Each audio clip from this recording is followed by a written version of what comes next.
మన ప్రభువును రక్షకుడైన యేసుక్రీస్తు వారి నామములో అందరికీ శుభాభివందనాలు. మరి ఉదయకాలాన్ని దేవుడు మనకిచ్చాడు. ఈ ఉదయకాలమున వాక్యమును ధ్యానించుకుందాం. వాక్యాంశము: క్రొత్త ద్రాక్షారసము క్రొత్త తిత్తులలో పోయవలెను. ప్రియమైన దేవుని బిడ్డలారా, మనం గమనించినట్లయితే ఈ క్రొత్త ద్రాక్షారసం ఏంటి, కొత్త తిత్తులు ఏంటి? మన ఆత్మీయ జీవితాలకి కొత్త ధనం వచ్చింది. ఏ విధంగా అంటే యేసు ప్రభువారి ద్వారా. ఈ పాత నిబంధనలో ఉన్న ధర్మశాస్త్రము అనుసరించి నడుచుకోవాలంటే మానవుని తరము కాదు. ఈ ధర్మశాస్త్రాన్ని అనుసరించి నడుచుకునే క్రమంలో వాటిని అనుసరించలేక ఇద్దరు మాత్రమే దేవుడు వాగ్దానం చేసినటువంటి కానాను వెళ్ళారు. ఇప్పుడు కొత్తదైన నూతనమైన యెరూషలేము పట్టణం, అనగా కొత్త ఆకాశం కొత్త భూమి దేవుడు సృష్టించేటువంటి ఆ పరిశుద్ధ పట్టణం, నూతనమైన యెరూషలేము అనే పట్టణం మనము స్వతంత్రించుకోవాలంటే క్రొత్త పద్ధతులను అవలంబించాలి, కొత్త విధానాన్ని అవలంబించాలి. అదేంటంటే యేసు చెప్పిన విషయాలే కొత్త విషయాలు. క్రొత్త ద్రాక్షారసం అనేది యేసు ప్రభువారి యొక్క జీవితం, లైఫ్ స్టైల్ ఆఫ్ జీసస్, జీవిత విధానం కొత్తగా ఉంటుంది. యేసు ప్రభువారు నడిచిన జీవిత విధానం. కొత్త తిత్తులు అంటే యేసు ప్రభువారు కట్టినటువంటి సంఘాన్ని క్రొత్త ద్రాక్షారసం యొక్క తిత్తి అని అంటాము. కాబట్టి ప్రియమైన దేవుని బిడ్డలారా, యేసు ప్రభువారు ఈ లోకానికి వచ్చి ఒక కొత్త నిబంధనను ఆయన ప్రారంభించాడు. అదే రక్త నిబంధన. ధర్మశాస్త్రం ప్రకారము పాపం పోవాలంటే బలులు అర్పించాలి. అవి పాత తిత్తులు, పాత ద్రాక్షారసం. అది ప్రియమైన దేవుని బిడ్డలారా, కొత్త ద్రాక్షారసము, కొత్త తిత్తులు అంటే యేసు ప్రభువారు, ఆయన యొక్క కృప, ఆయన యొక్క కనికరం. దాని ద్వారా మానవుడు ఈ ధర్మశాస్త్ర కట్టుబాట్ల నుంచి విడుదల పొంది స్వతంత్రాన్ని పొందుకుని స్వేచ్ఛగా జీవించటానికి అవకాశం దొరికింది యేసు ప్రభువారి ద్వారా.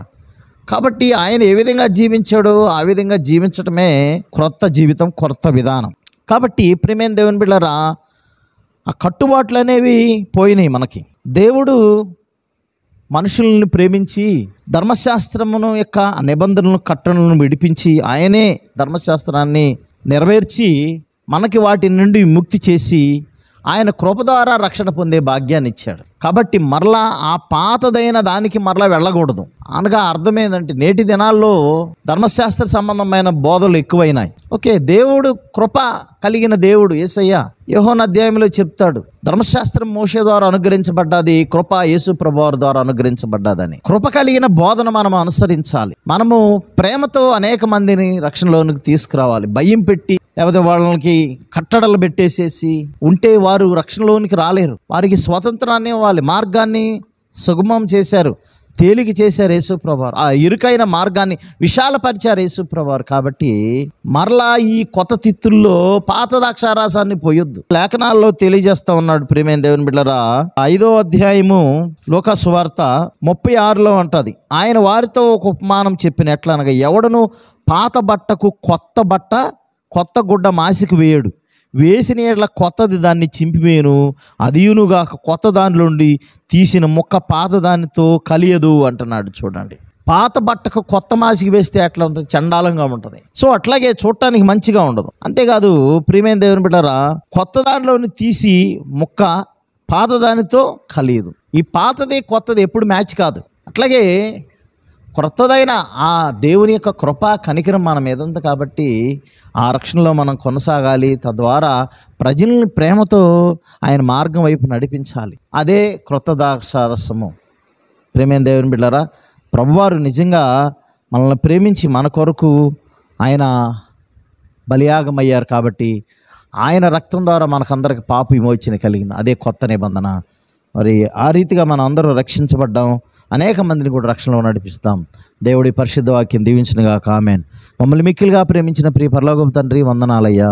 కొత్త ద్రాక్షారాన్ని పాత తిత్తుల్లో నింపకూడదని తెలియజేస్తున్నారు. అనగా కొత్త ద్రాక్షాన్ని కొత్త తిత్తుల్లోనే నింపాలి. ప్రభువా, ధర్మశాస్త్ర నిబంధన కట్టల నుంచి మమ్మల్ని నడిపించి వాటిని నెరవేర్చి నీ కృప ద్వారా రక్షించి నీ బిడ్డలుగా చేసుకున్నారు. వందనాలు.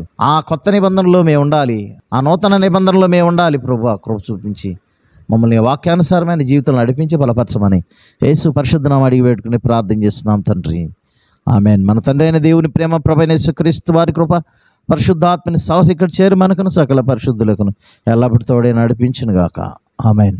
అందరికీ వందనాలు ప్రియమైన దేవుని బిడ్డలారా. మరి కొద్ది కాలాన్ని కలుసుకుందాం. మనందరూ దేవుడు మీ అందరూ దీవించి ఆశీర్వదించి బలపరచును గాక. God bless you all.